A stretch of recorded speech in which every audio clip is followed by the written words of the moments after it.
Bonjour les amis, j'espère que vous allez bien. Moi ça va, je suis heureux de vous avoir aujourd'hui. Tout en espérant que vous avez regardé la précédente vidéo qui parlait de la deuxième couche du modèle OSI, la couche liaison de données. Aujourd'hui nous allons continuer notre parcours en parlant de la troisième couche, la couche réseau.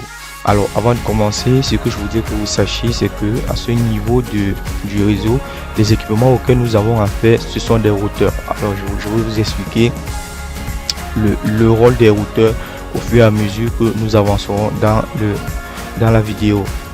Alors c'est quoi la couche réseau? La couche réseau, c'est cette couche là qui construit une voie de communication de bout en bout à partir des voies de communication avec ses voisins. Là c'est lorsqu'il s'agit d'acheminer les données d'un sous-réseau à un autre, d'une machine à une autre, etc. Alors elle a cette couche a deux principaux rôles, à savoir le routage qui est un mécanisme par lequel les chemins sont sélectionnés dans un réseau pour acheminer les données d'un expéditeur jusqu'à un ou plusieurs destinataires. Je vais vous expliquer plus tard dans la vidéo comment s'effectue le routage dans le réseau. Alors le second rôle, c'est le relayage ou acheminement. Là c'est lorsque la donnée n'est pas destiné à un équipement directement connecté au routeur, vous voyez, ou alors à un sous-réseau directement connecté au routeur. Bon là on parle d'acheminement, vous voyez, parce que là c'est juste un relayage. Le routeur lui il reçoit la donnée et il renvoie juste le relayage ou acheminement, qui est la retransmission d'un PDU. Alors c'est quoi le PDU? Le PDU c'est la forme de la donnée à transmettre dans le réseau à chaque niveau de la couche à chaque niveau de couche du modèle OSI. D'accord? Alors PDU ça signifie quoi? Protocole Data Unit ou unité de données de protocole. D'accord? Il y a retransmission d'un PDU dont la destination n'est pas locale pour le rapprocher de sa destination finale. Alors cette couche est la dernière couche supportée par les équipements d'interconnexion du réseau pour le transport des données utilisateurs. Les couches supérieures sont utilisées uniquement dans les machines d'extrémité. Alors là les équipements d'interconnexion du réseau, là on parle des switches, on parle des routeurs, etc. Alors c'est quoi le PDU à ce niveau? À ce niveau, je vous ai dit, le PDU c'est la forme de la donnée à transmettre à chaque niveau de couche du modèle OSI. Alors à ce niveau, au niveau de la couche réseau, les données à transmettre sont formées en paquets. D'accord? C'est pourquoi on dit le PDU à ce niveau est appelé paquet.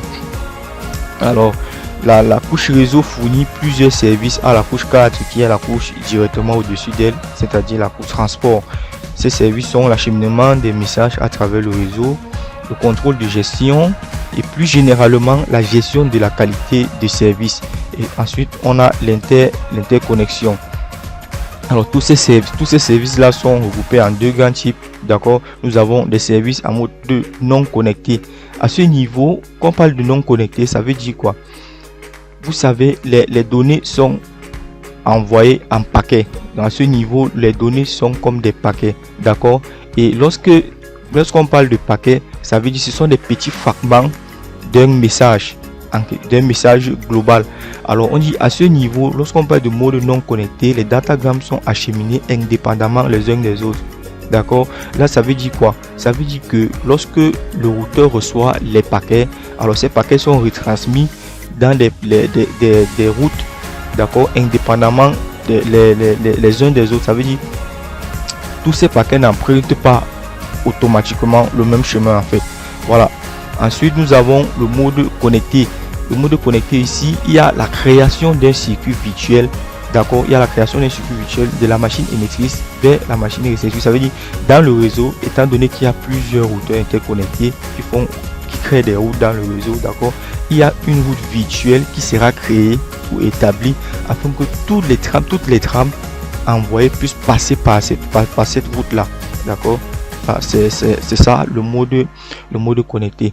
Alors ici je vais vous expliquer comment s'effectue le routage d'une façon plus simple. Si on veut envoyer la donnée, si la machine A envoie une donnée au niveau de ce routeur, si par exemple, qu'est-ce que le routeur a comme option? Soit le routeur va envoyer la donnée dans l'un en fait, le routeur aura pour option d'envoyer la donnée dans l'une des deux sorties, d'accord, vers les deux autres équipements directement connectés à lui, d'accord. Maintenant, supposons que la machine A veut envoyer un message ou alors envoie des données à la machine B, d'accord. Si la machine A envoie des données à la machine B, vous voyez, il y a plusieurs façons possibles pour que le message puisse partir de la machine A pour la machine B, d'accord. Regardons, supposons que le message emprunte cette route là, vous voyez la route qui vient d'être tracée en rouge là. Vous vous rendez compte que avant que le message ne parvienne à la machine B, elle aura parcouru une grande partie du réseau, et là ça a un impact sur la vitesse de transfert du réseau, ça a un impact aussi sur la charge du réseau, d'accord. Alors pour éviter ça, pour éviter que le message puisse parcourir un espace inutile, si on peut dire comme ça, du réseau, puisse emprunter une route assez longue avant d'atteindre son destinataire final, alors il y a ce qu'on appelle des protocoles de routage. Alors ces protocoles de routage sont regroupés en deux grands types. Il y a des protocoles de routage à état de lien et il y a les protocoles de routage à vecteur de distance. Les protocoles de routage à état de lien permettent d'avoir une vue globale du réseau, d'accord. Ça veut dire quoi? Le protocole est implémenté au niveau du routeur, et une fois implémenté, il permet au routeur d'avoir une vue globale du réseau afin de faire facilement le choix des routes, d'accord. Vous voyez que au lieu de passer par toute cette route là, au lieu de passer par ces, si on peut compter ensemble, 1 2 3 4 5 6 chemins, donc au lieu de contourner 1 2 3 4 5 routeurs avant d'atteindre la machine B, la donnée aurait pu passer uniquement par 2 routeurs, ce qui aurait accéléré la vitesse de transfert du réseau et ce qui aurait permis de faciliter la communication entre les machines dans le réseau. Là donc c'est le rôle des protocoles de routage. Ces protocoles de routage là permettent de choisir la route la plus fiable, la route la plus facile, afin que la donnée puisse aller le plus rapidement possible et atteindre son destinataire. Alors, quand on parle de protocole de routage à état de lien, ici on peut prendre pour exemple le protocole OSPF. OSPF qui signifie Open Shortest Path First. Ça signifie quoi en français? Open Shortest Path First, ça veut dire ouvrir le plus court chemin. D'abord, donner la priorité au plus court chemin en fait. D'accord. Vous savez, il faudrait que la donnée puisse être transmise très rapidement. Donc c'est pourquoi ce protocole-ci a été créé. Donc il permet de choisir, avec sa fonctionnalité qui permet aussi au routeur d'avoir une vue d'ensemble sur le réseau. Ce protocole permet de choisir la route la plus courte. D'accord. Ensuite, nous avons des protocoles de routage à vecteur de distance. Ici, ces protocoles de routage à vecteur de distance ne permettent pas d'avoir une vue d'ensemble sur le réseau, mais afin de choisir les routes, eux se basent sur la charge du réseau, la métrique, la distance entre l'émetteur et le récepteur. Là, ça se calcule en fonction du nombre de routeurs qui doivent être transportés.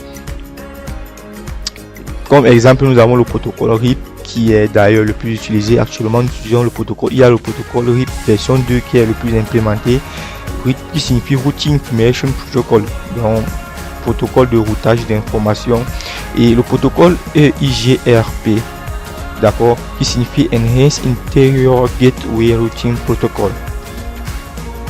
Alors, comment est-ce que les routeurs s'y prennent pour connaître plus facilement la destination, d'accord, la destination en fonction de la destination du donné, le port ou alors la route que la donnée doit emprunter. Une fois que le protocole est implémenté, d'accord, le routeur a ce qu'on appelle une table de routage. La table de routage, c'est cette table là dans laquelle tout est dit en fait en ce qui concerne l'entrée et la sortie des données dans le routeur, d'accord. On dit par exemple, si la donnée vient, je prends un exemple, nous prenons une table de routage avec cette première ligne là. Qu'est-ce que ça signifie?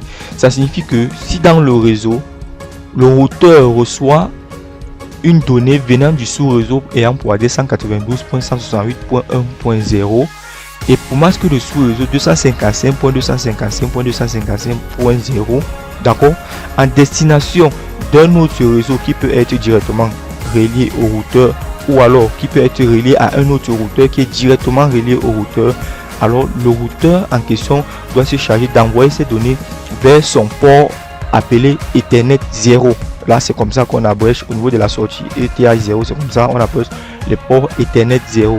D'accord.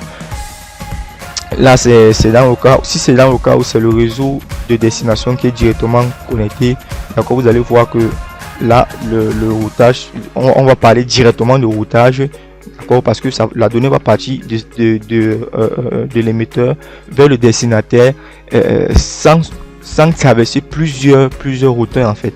Mais maintenant, si le destinataire est plutôt connecté à un sous-réseau qui est lui-même connecté à un autre routeur, d'accord, qui est lui-même connecté à un autre routeur, qui est connecté encore à plusieurs routeurs avant d'être connecté au routeur qui reçoit premièrement la donnée, alors là on va parler de relayage, d'accord, de relayage, parce que le routeur lui va se servir d'envoyer la donnée vers un autre routeur qui va aussi suivre le même processus, ainsi de suite, jusqu'à ce que la donnée puisse atteindre son destinataire. Alors s'il y a une autre chose que je voudrais que vous sachiez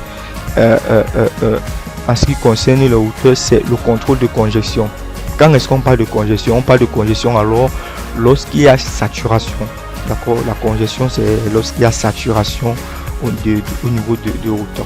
Alors le contrôle de congestion, la couche du modèle, la couche 3 du modèle aussi permet aussi d'effectuer ce contrôle là. C'est quoi le contrôle de congestion? C'est autoriser la destruction des paquets ou datagrammes en cas d'engorgement, d'accord.